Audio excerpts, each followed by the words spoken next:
Abra sua Bíblia no Evangelho de João, um texto bem conhecido das Escrituras, e eu quero começar a ler com vocês o último versículo do capítulo 7.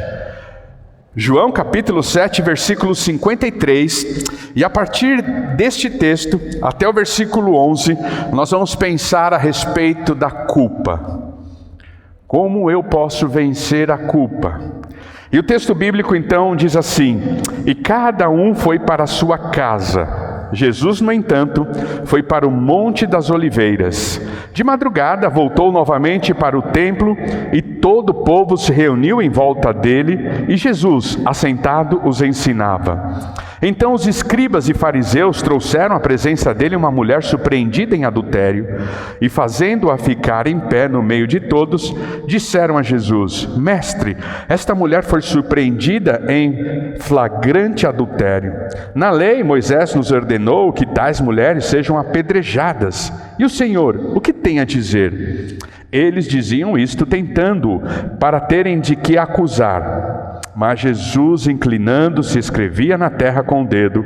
Como eles insistiam na pergunta, Jesus se levantou e lhes disse: quem de vocês estiver sem pecado, seja o primeiro a tirar uma pedra nela. E inclinando-se novamente, continuou a escrever no chão. Mas eles, ouvindo esta resposta, foram saindo um por um, a começar pelos mais velhos até os últimos, ficando só Jesus e a mulher em pé diante dele. Levantando-se, Jesus perguntou a ela: Mulher, onde estão eles? Ninguém condenou você? Ela respondeu: Ninguém, Senhor. Então Jesus disse: Também eu não o condeno, vá e não peque. Nessa experiência de Jesus, então, com esta mulher e com os especialistas da lei, nós podemos aprender várias coisas que não esteja somente atrelado à culpa. Mas por que eu quero trazer para vocês essa ideia da culpa?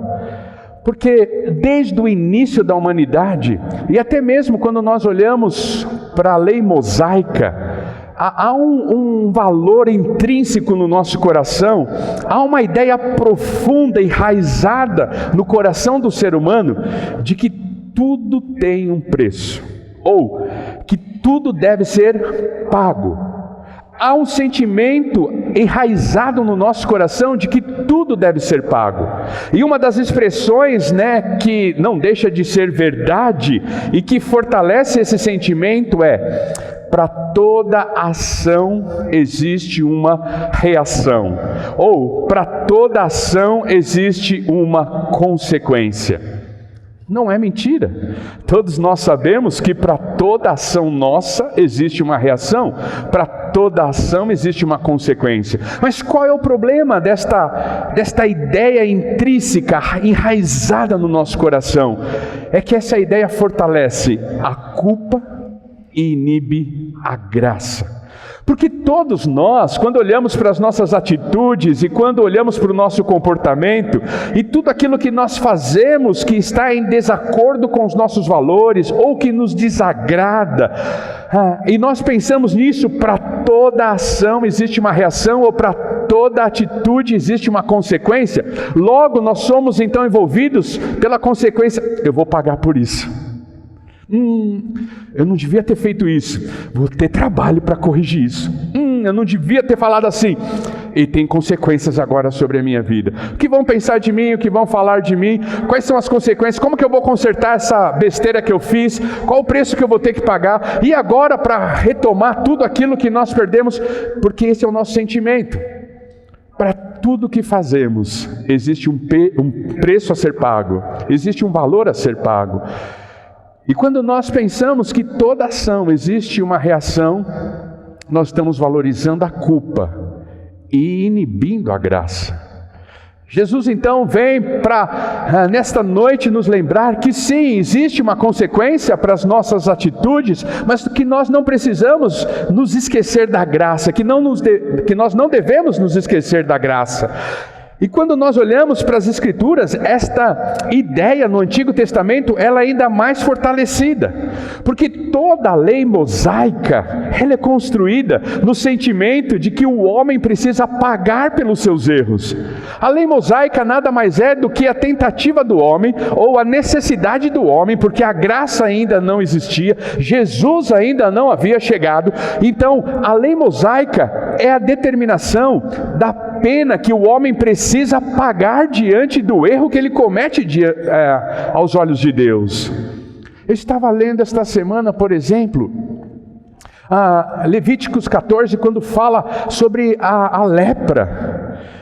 E todo ritual, toda a ginástica, todo investimento financeiro que o leproso precisava fazer diante de Deus para obter a cura, ou até mesmo para se livrar da culpa da lepra. E é interessante porque num determinado momento do texto de Levítico, o texto de Levítico muda a direção até mesmo para falar sobre aqueles que não têm condição financeira de fazer tudo o que precisa ser feito. E ali a lei dá uma amenizada. Se você não pode levar todos os animais que a lei prevê, leve só 2.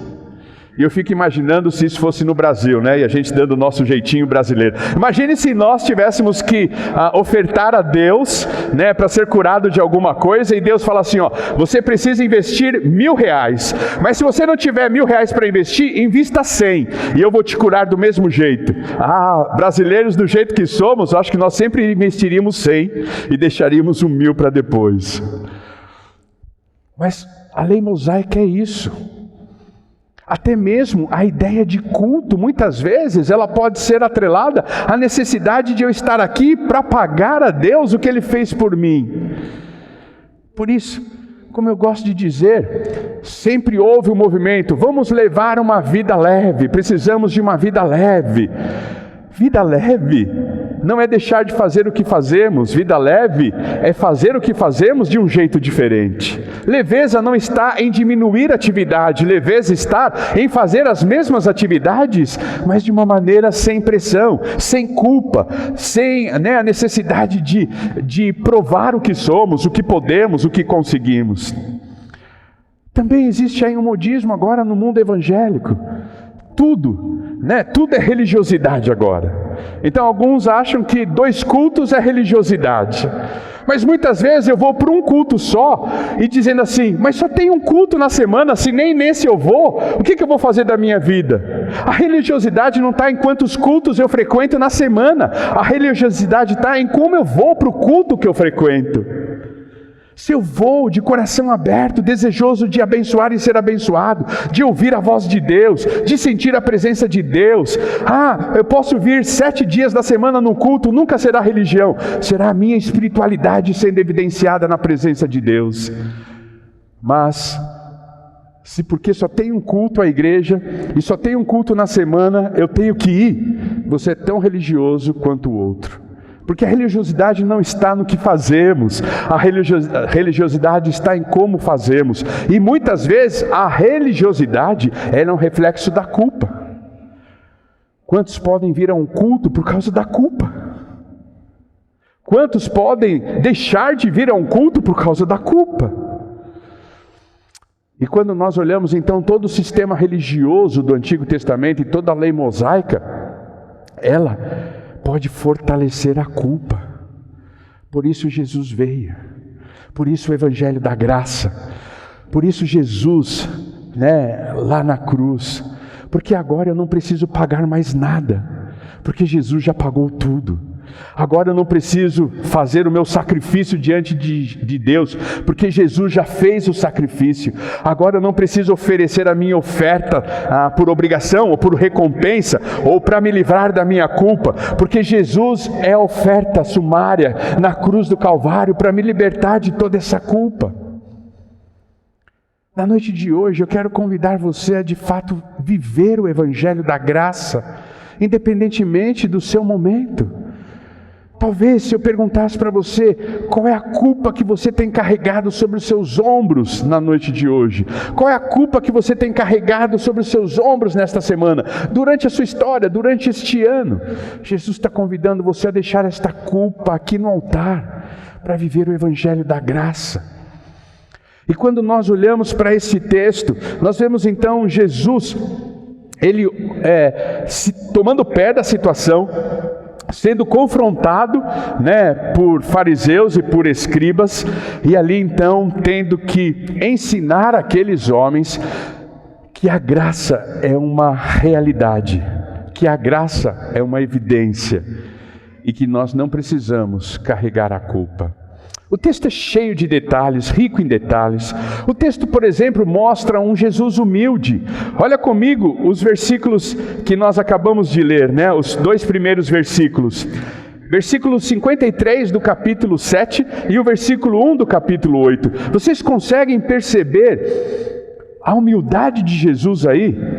A humildade não de caráter simplesmente, mas a humildade no sentido de uma pessoa que não tem nem mesmo onde reclinar a cabeça, como a palavra de Deus nos fala. Olha o que o texto bíblico diz: e cada um foi para a sua casa. Nós estamos falando do contexto, se você voltar um pouquinho aí, a festa do tabernáculo.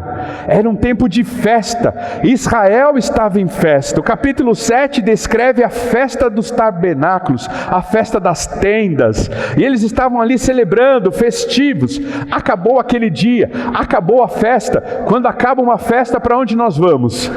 Para casa. E cada um foi para a sua casa. Jesus, no entanto, foi para o Monte das Oliveiras. Por que Jesus foi para o Monte das Oliveiras? Porque, como a palavra de Deus nos diz em Mateus capítulo 8, versículo 20, ele não tinha onde reclinar a cabeça. Jesus não tinha casa. Jesus não tinha casa para ir no final da festa. Jesus não tinha cama quentinha. Jesus não tinha alguém o esperando. Jesus não tinha com quem ir para casa. Jesus foi para o Monte das Oliveiras. Esse texto ressalta esse sentimento de que a Bíblia sempre apresenta Jesus como um ser, como um Deus, como um homem humilde. Esta humildade, ela já é representada lá em Filipenses capítulo 2, versículos de 7 a 8, quando o texto bíblico diz que Jesus esvaziou-se de si mesmo. E tendo tomado a forma de homem, esvaziou-se a si mesmo. E quando nós olhamos então para o nascimento de Jesus, ele nasce, e ele não tinha um lugar que pudesse recebê-lo. Todas as portas se fecharam para ele. E ele tem que ir para uma estrebaria. E ali no meio dos animais, Maria tem que colocar ele no leito, fazer da estrebaria o seu bercinho e o lugar onde ele pudesse ser recebido. O humilde Jesus agora tem que humildemente ensinar-nos a respeito de como nos livrar da culpa. E ele vai fazer isso de maneira sábia. E como nós sabemos que Jesus vai fazer isso de maneira sábia? Porque para toda culpa existe a possibilidade do perdão, existe a possibilidade da graça. E sabiamente Jesus vai oferecer não apenas àquela mulher, mas primeiramente ele vai oferecer aos acusadores daquela mulher a graça. E aqueles homens, eles rejeitaram a graça que Jesus oferece. Jesus vai resolver o problema da culpa e vai nos mostrar que culpados, acusados e acusadores, eles estão na mesma página, não em tempo intermitente, mas ao mesmo momento. Acusadores e acusados estão na mesma página, condenados e aqueles que estão condenando estão na mesma página. E nos versículos 6 a 8 nós vemos Jesus oferecendo a graça àqueles homens e aqueles homens rejeitando a graça. Vamos voltar então para o versículo 6, e ele diz assim: eles diziam isto, tentando para terem de que acusá-lo. Aqueles homens estavam evidenciando a sua hipocrisia. Fariseus e escribas naquele momento estavam evidenciando a sua hipocrisia. a hipocrisia. Eles que estavam ali, levando uma mulher que foi pega em adultério, com a ideia, estamos defendendo os valores da família. Como estavam defendendo os valores da família se eles estavam expondo uma mulher publicamente? A lei dizia que não apenas a mulher deveria ser apedrejada, mas também o homem deveria ser apedrejado. Cadê o homem dessa história? Não havia preocupação em combater o pecado, não havia preocupação em combater a imoralidade daquela situação, mesmo porque os escribas e fariseus não levaram a mulher com um tom de imoralidade. Não foi um erro social que ela cometeu, não foi um erro moral que ela cometeu na perspectiva daqueles homens, porque a acusação não era nem social, nem era moral, a acusação era da lei de Moisés.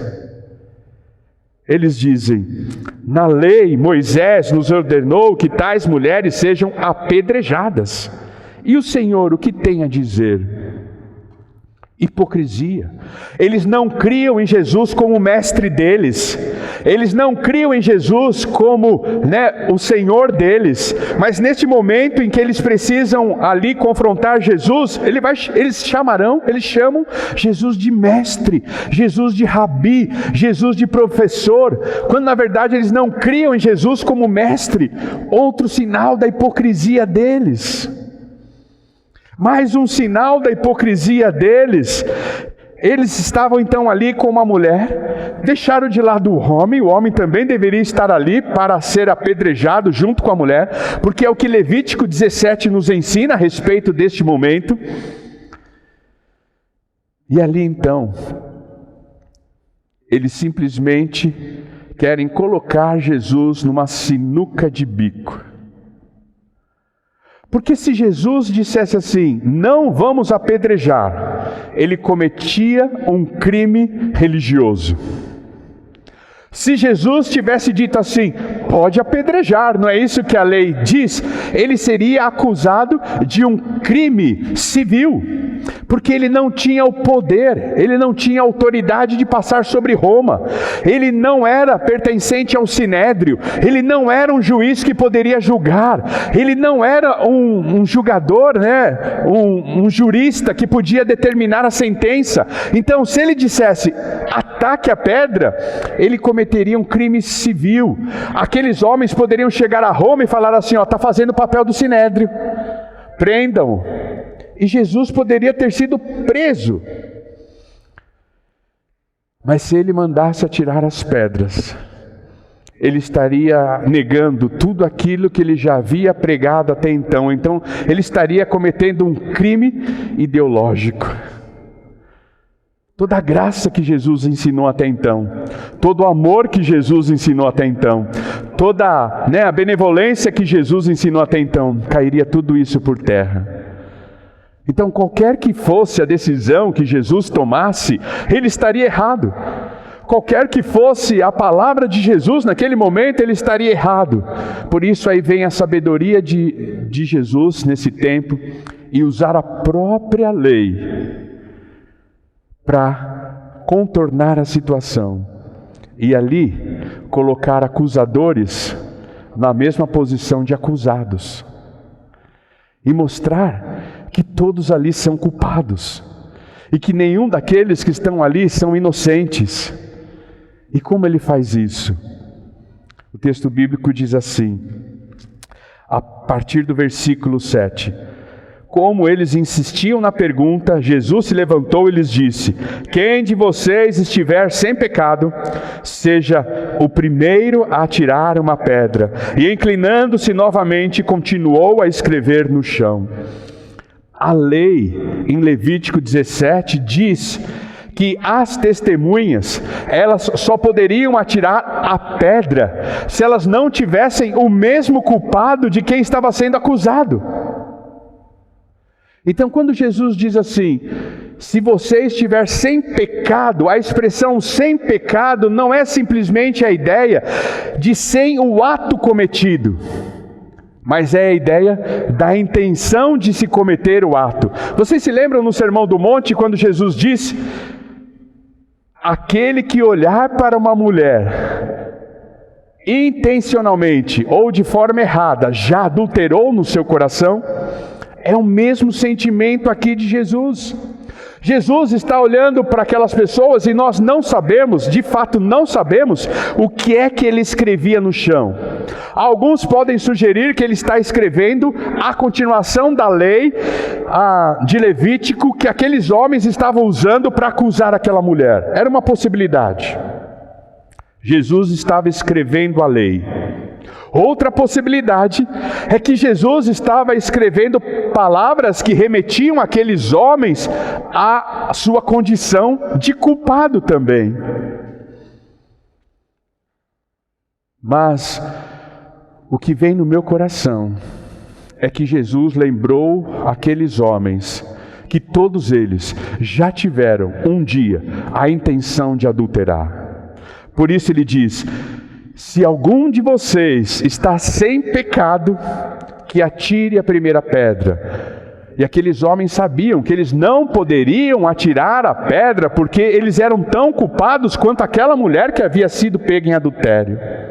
Aquela mulher que aproveitou o tempo de festa para festejar de maneira errada. A cidade cheia, um monte de estrangeiros, e talvez também seja por isso que eles não trouxeram o homem, porque não necessariamente aquele homem seja um hebreu. E aquela mulher então, aproveitando a cidade cheia, festa das tendas, dos tabernáculos, e ali ela aproveita para cometer um deslize. E aí Deus lembra aqueles homens: mas qual de vocês nunca pensou, nunca desejou fazer o que ela fez? Quando Jesus faz isso, Ele oferece a graça. Aqui existe uma inversão que na nossa lógica pode não fazer sentido, mas faz todo sentido quando a gente olha para Jesus. Jesus, Ele vai então oferecer perdão àqueles homens, porque Deus apaga a culpa consciente. Deus apaga a culpa consciente, mas torna consciente a culpa reprimida. O que eu quero dizer com isso? Sim, Jesus nos lembra que nós somos culpados. Mas por que Jesus nos lembra que nós somos culpados? Porque não há graça sem reconhecimento de culpa. Não há possibilidade de oferecer graça sem reconhecimento de que eu sou um culpado. Então, Jesus, Ele revela a culpa daqueles homens não para colocar o dedo na ferida, não para deixá-los caídos, não para deixá-los tristes, não para deixá-los destruídos, não para machucá-los, não para magoá-los, mas para curá-los. É a mesma experiência que Pedro teve, quando Pedro estava lá conversando com Jesus no final do livro de João. Jesus então vai conversar com Pedro e diz: Pedro, tu me amas? E ele diz: eu te amo. Ali há um jogo de palavras interessantíssimos que nós já sabemos a respeito do grego. Jesus pergunta: Pedro, tu está disposto a morrer por mim? Pedro diz: não, o Senhor sabe que eu só sou o teu amigo. Então, a palavra que Jesus usa na pergunta de Pedro é ágape. Pedro, você está disposto a viver e a morrer sacrificialmente por mim? Pedro responde: filéu, não, o Senhor já sabe que eu sou só seu amigo, porque dias atrás, eu disse que o amava ágape. Mas eu o neguei, e eu não vou cometer o mesmo erro. Eu não o amo a ponto de morrer, eu sou apenas seu amigo. Jesus pergunta de novo: Pedro, você está pronto para morrer por mim? Pedro diz: não, eu sou apenas o seu amigo. E Jesus pergunta pela terceira vez, e agora ele muda a pergunta: Pedro, você é meu amigo? Ah, Senhor Jesus, tu sabes todas as coisas, tu sabes que eu sou seu amigo. E aí o texto bíblico diz: e naquele exato momento Pedro se entristeceu. Por que Pedro se entristeceu? Porque ele lembrou da experiência de ter negado Jesus 3 vezes antes que o galo cantasse. Mas quando Pedro sai dessa experiência, começa o livro de Atos. E Pedro é aquele que vai pregar e ver 3.000 almas se converterem a Jesus. Ali foi a experiência de cura de Pedro. Foi a experiência de recuperação de Pedro. Onde Pedro estava carregando a culpa por ter negado Jesus 3 vezes antes que o galo cantasse. E ali quando Jesus confronta Pedro 3 vezes, ele é curado. Jesus não suscita os nossos erros, não suscita os nossos pecados para colocar o dedo na ferida, mas para produzir arrependimento. Aqueles homens entenderam a mensagem de Jesus. Aqueles homens entenderam que Jesus estava lembrando-os que eles eram culpados. Mas olha o que o versículo 9 diz. Olha o que o versículo 9 diz. Mas eles, ouvindo esta resposta, foram saindo um por um, a começar pelos mais velhos. Rejeitaram a graça de Deus. Rejeitaram a cura. Se eles não tivessem entendido o recado de Jesus, eles teriam apedrejado aquela mulher. Mas porque eles entenderam o recado de Jesus, e entenderam que eles eram tão pecadores quanto aquela mulher, e que eles tinham tanta culpa quanto aquela mulher, eles viraram as costas e saíram um a um. Quando na verdade o que Jesus queria naquele momento é que eles se arrependessem, que eles confessassem os seus erros, que eles se libertassem da sua culpa.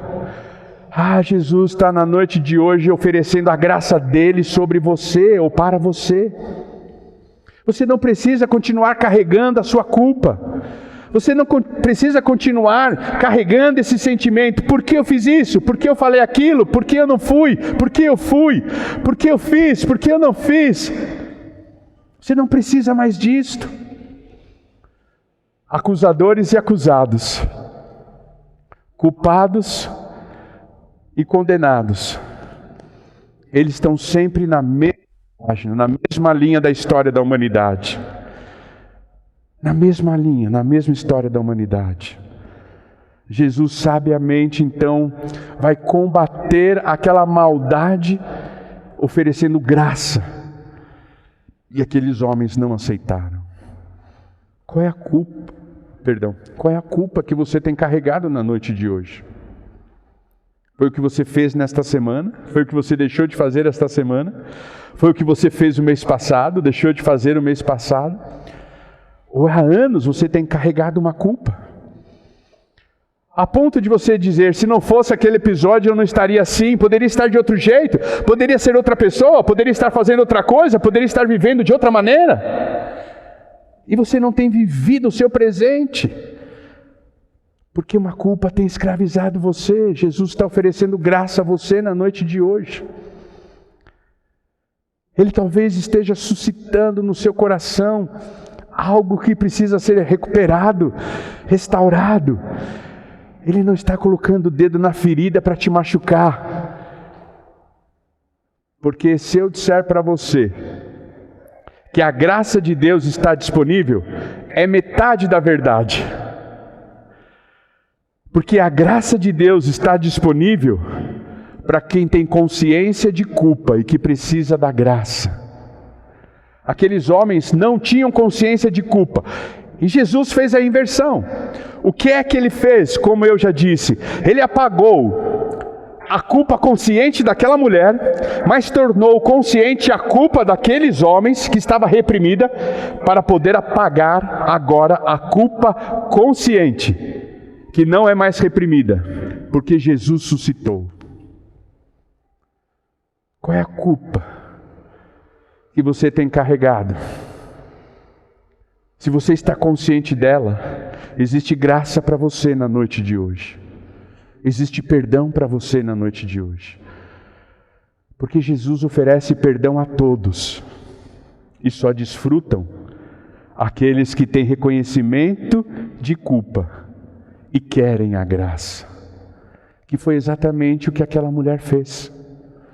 Enquanto aqueles homens, eles rejeitaram a graça e foram embora, dando as costas para o mestre que eles haviam chamado de maneira hipócrita, aquela mulher permaneceu. No versículo 9, o texto bíblico vai dizer que Jesus ficou em pé. E ali Jesus conversou com aquela mulher. E o texto bíblico diz assim: mas eles, ouvindo essa resposta, foram saindo um por um, a começar pelos mais velhos até o último, ficando só Jesus e a mulher em pé diante dele. Levantando-se, Jesus perguntou a ela: mulher, onde estão eles? Ninguém condenou você? Ela respondeu: ninguém, Senhor. Então Jesus disse: também eu não a condeno. Vá e não peques mais. Jesus em nenhum momento negou o erro daquela mulher. Jesus em nenhum momento passou a mão na cabeça daquela mulher. Jesus em nenhum momento amenizou aquilo que a mulher havia feito. Mas Jesus ofereceu perdão a ela. E quando ele diz: vai, não peques mais, Jesus está falando sobre o pecado que a trouxe ali. Porque Jesus sabe que nós não temos a condição de não pecar mais. Então, o que o texto bíblico quer dizer é... o que o texto bíblico quer nos ensinar e o que Jesus disse foi: mulher, vá e não adultere mais. Corrija a rota da sua vida. Se livre desta culpa. Porque eu estou libertando você dessa culpa. Então, não se escravize de novo nesse mesmo hábito que você talvez tenha. Jesus está dizendo: vai, não adultere mais. A ideia de vai, não peques mais não é geral, é particular. Porque Jesus sabe que ela pecaria de novo, só que Jesus espera que ela não peque adulterando de novo. Que ela venha para Jesus com um novo pecado na sua história.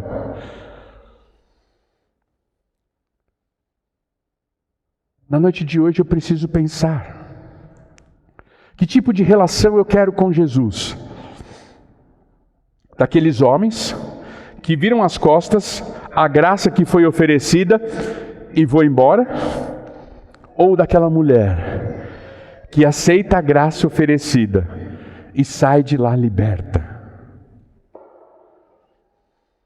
Qual é a sua posição hoje diante de Jesus?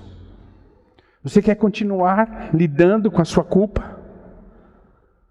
Ou você quer que a graça de Deus possa encobrir a sua culpa e libertar você desse sentimento psicológico tão danoso, tão dolorido?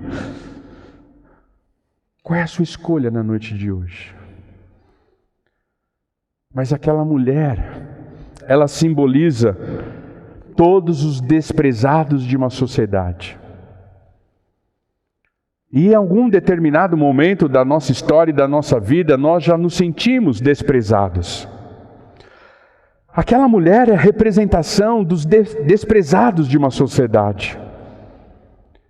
E é curioso porque o texto bíblico, desde o início, vai demonstrar que a Bíblia vai sempre defender e proteger e guardar os desprezados.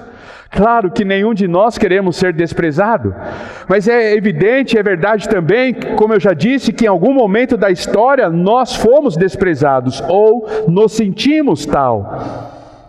Mas a Bíblia, desde o começo, ela é um livro que lembra que Deus, Ele protege os desprezados. E foi o que Jesus fez naquele momento com aquela mulher. Jesus foi o único, vocês perceberam no texto? Jesus foi o único que falou com a mulher. Nós não vemos ninguém se referindo ou se dirigindo a ela. A ela só havia acusações. A ela só havia dedo em rígido. A ela só havia, denúncia. Ninguém conversou com aquela mulher. O único que ficou em pé e olhou nos olhos daquela mulher e conversou com ela foi Jesus. O versículo 10 nos fala isso. É a lembrança de que Jesus está sempre defendendo os desprezados. Mas isso é uma característica do texto bíblico. Deus escolheu um assassino para libertar o povo de Israel. Não é interessante que Deus escolheu Moisés, um assassino, para libertar o povo de Israel. Olha comigo Juízes capítulo 6, versículo 15. Deus escolhe um desprezado Gideão para ser juiz. Ai, meu Senhor, como livrarei Israel? Eis que a minha família é a mais pobre em Manassés, e eu sou o menor na casa de meu pai. Deus escolhe um desprezado Gideão para ser juiz. Deus escolhe um improvável Davi para ser rei em Israel. E se você olhar cuidadosamente a Bíblia, Deus sempre vai escolher o improvável, o desprezado, para andar com Ele. E vai abençoar este para abençoar outros. Talvez você esteja sufocado pela sua culpa. E na noite de hoje, Jesus volta a olhar para você e diz assim: eu sou especialista com aqueles que se sentem improváveis. Eu sou especialista com aqueles que se sentem desprezados. Eu sou especialista com aqueles que se sentem menor, diminuído, incapazes, esquecidos. Eu sou especialista com aqueles que se dizem: eu nasci para dar errado. Deus é especialista com aqueles que estão escravizados pela culpa. Ele se coloca diante dos desprezados, como ele fez com aquela mulher. E como eu já disse, ele se coloca de maneira humilde. O meu mestre não tinha onde reclinar a cabeça. No final da festa, quando todos foram para casa, ele foi para o Monte das Oliveiras. Ele defende o desprezado com sabedoria, sem precisar acusar o outro e aculpar os outros. Ele simplesmente suscita o que é uma realidade. Essa ideia de que tudo deve ser pago, essa ideia de que para toda reação, ou para toda atitude existe uma reação, ou para todo ato gera uma consequência, essa ideia de que nós precisamos pagar por tudo que fazemos, ou se queremos algo precisamos pagar, que alimenta a culpa e inibe a graça, é que nos impede, por exemplo, de perdoar. Por que é tão difícil perdoar? Porque no nosso sentimento, nós pensamos, ele precisa pagar pelo que ele fez. Não é assim. Como que eu vou liberar ele dessa dívida assim? Porque perdoar é ficar com prejuízo. E ninguém quer ficar com prejuízo. Por isso que nós temos tanta dificuldade de perdoar. Porque perdoar é livrar a pessoa que nos feriu da culpa que ela tem. Então é melhor dizer assim: vai ter que pagar. Uma hora vai pagar. Uma hora o mal que veio sobre mim, produzido por ele, cairá sobre a cabeça dele. É a ideia de que tudo precisa ser pago. E nós não liberamos a pessoa da culpa, e muito menos a nós, que ficamos escravizados por um sentimento de amargura, de ferida, que dói, porque não liberamos o perdão, porque não queremos ficar com prejuízo. Fique com prejuízo na noite de hoje. E o maior beneficiado será você. Sabe por quê? Diante das pessoas que nos ferem, nós temos a tendência de difamá-lo, difamá-la? Porque é a maneira de eu me livrar da culpa. Quando nós difamamos alguém, na verdade nós estamos declarando a nossa culpa. Mas como nós não queremos carregar essa culpa, nós transferimos para o outro. Não foi isto que Adão fez com Eva? Adão sabia muito bem qual tinha sido o erro dele. Adão sabia muito bem que ele não deveria ter comido daquele fruto e que ele não deveria ter deixado Eva sozinha. Adão sabia muito bem que ele não deveria ter compactuado com Eva. E Adão sabia muito bem qual era a consequência do ato do pecado. Porque Deus disse assim: ao comer deste fruto, você vai morrer. E quando Deus passou para conversar com Adão e Eva e perguntou: Adão, como que você está? Adão e Eva escondidos atrás daquela pedra, atrás daquela árvore, porque estavam com medo. Deus pergunta: Adão, como é que você está? Adão disse: estou com medo. E da onde vem esse medo, Adão? Vem do medo daquilo que Eva produziu. Mata ela, Senhor, porque foi ela que comeu do fruto. Todo culpado, ele acusa, ele difama, porque é uma maneira de ele se livrar da culpa dele. Por isso Jesus nos lembra, não precisamos difamar ninguém, não precisamos acusar ninguém, precisamos nos livrar da nossa culpa. E a gente se livra da culpa, aceitando a graça protetora que Jesus oferece a nós que nos sentimos desprezados.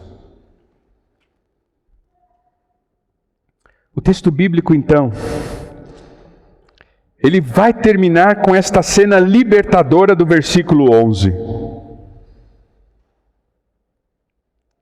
Ela respondeu: ninguém me condena, Senhor. Então Jesus disse: também eu não a condeno. Vá em paz, vá liberta, vá sem culpa. Vá sem estar escravizada por este peso que te trouxe até aqui. E não se coloque de novo, não se subjugue de novo a este peso. O convite da noite de hoje, ele é bem simples, para que Deus continue nos restaurando, continue nos curando e continue nos preparando para sermos instrumento de cura a outros. Você pode fazer como aqueles homens. Se sentir culpado e rejeitar a graça divina. Ou você pode fazer como aquela mulher. Se sentir culpada e receber o perdão de Deus. Lembre-se, Jesus é especialista em fazer do desprezado, do improvável, uma realidade. Por isso, na noite de hoje, quem você quer seguir? Qual exemplo você quer seguir? Daqueles homens que abaixaram a cabeça, se sentiram culpados, e um a um foram se retirando, ou ficar diante de Jesus na noite de hoje, e ouvir a sua doce voz dizendo a você: eu não te condeno. Não aceite que ninguém te condene, porque o único que pode te condenar sou eu, mas eu não te condeno. Não aceite que terceiros te condenem. Vá em paz, sem culpa, sem condenação. Quem você quer seguir? Que exemplo você quer para a sua vida na noite de hoje? Feche seus olhos, converse com o Pai. O Cristo que entende o seu coração, muitas vezes sentindo-se desprezado, preterido. Aquele Jesus que sabe que você na noite de hoje tem se sentido culpado, a culpada, e lamentado o seu presente, porque no passado você fez algo que você entende que não há mais espaço para a graça. Não iniba a graça diante da consciência enraizada que está no seu coração. Para toda atitude existe uma consequência a ser paga. Não inibe a graça na noite de hoje. Quem você quer seguir? Jesus está aqui, de maneira respeitosa diante de você, e convidando você a ser curado pela graça. A graça cura quem tem consciência da culpa.